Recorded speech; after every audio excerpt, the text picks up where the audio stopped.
Well, it is a great pleasure to welcome my good friend, His Majesty the Sultan of Brunei. The Sultan and I have had the opportunity to get to know each other from a series of multilateral meetings, particularly the ASEAN East Asia Summit meetings. He is a key leader in the Southeast Asian region, but also widely respected around the world.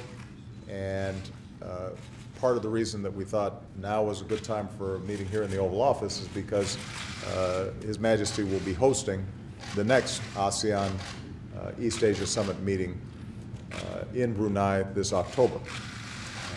There are a range of issues that we've worked on together, and that should be no surprise because the friendship between the United States and Brunei actually dates back 160 years.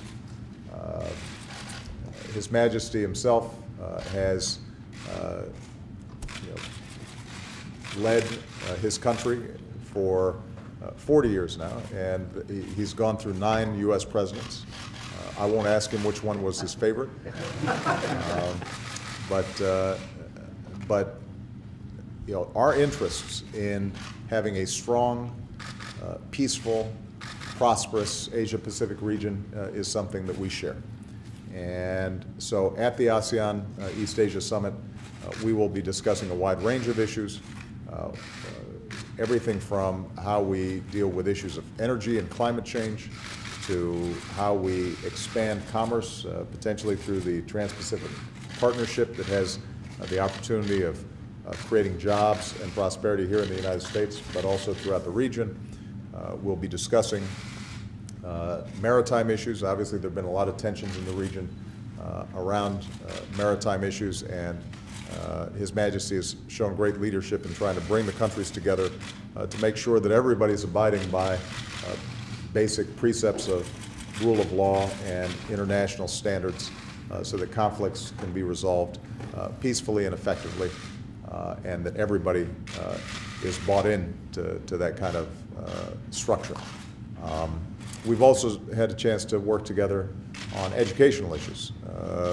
His Majesty himself and Brunei have helped to finance a number of English language instructors so that more youth in the Southeast Asia region are learning English, which obviously can help to expand commerce, but also strengthen the ties between the United States and the region.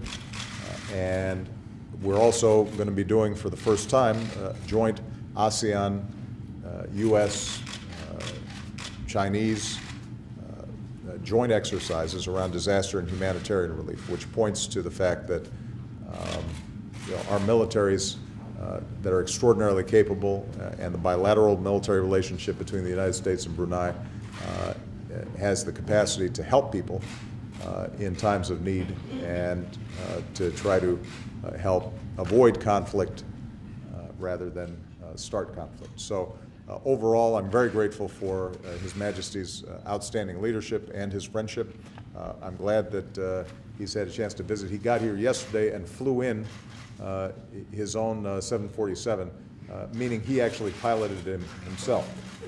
I think he's probably the only head of state in the world who flies a 747 himself.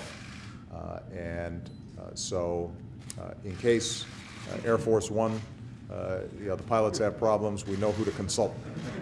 My understanding is tomorrow he's going to have an opportunity to take his family up to New York, where we're going to encourage him to do some shopping because we want to continue to strengthen the U.S. economy. So, Your Majesty, it's wonderful to see you. Thank you so much. Thank you. Ladies and gentlemen of the press, Mr. President, firstly, thank you for inviting me to visit the United States. I know you have a very busy schedule.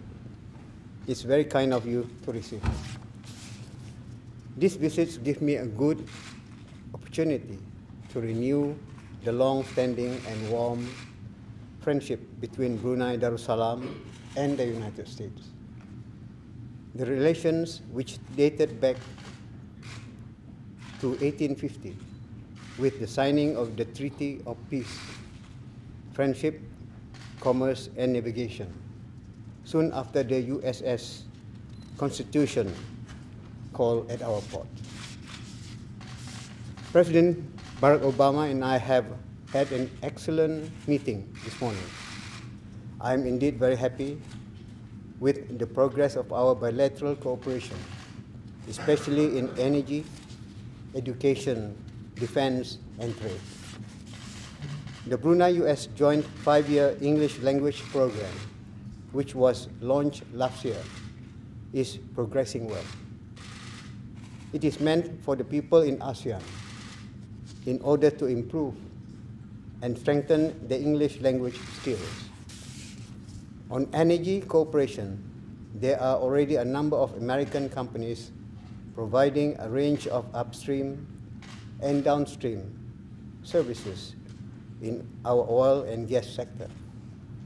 And the Trans-Pacific Partnership Agreement we are negotiating will further build up this economic engagement. I also had the pleasure to share with President Obama some of our plans as ASEAN Chair this year. As ASEAN Chair, we have extended an invitation to President Obama to the East Asia Summit and the first ASEAN-US Leaders Summit in October this year. The United States has been a good friend to ASEAN and is actively involved in many of our projects, such as the Comprehensive Energy Partnership and the expanded economic engagement of E3 initiative. And we are confident that these initiatives will strengthen the economic linkages between ASEAN and the United States. In closing, I thank President Obama again for today's meeting. We look forward to welcoming you to Brunei Darussalam later this year, Mr. President, and to working together to strengthen the important relationship between ASEAN and the United States. Thank you.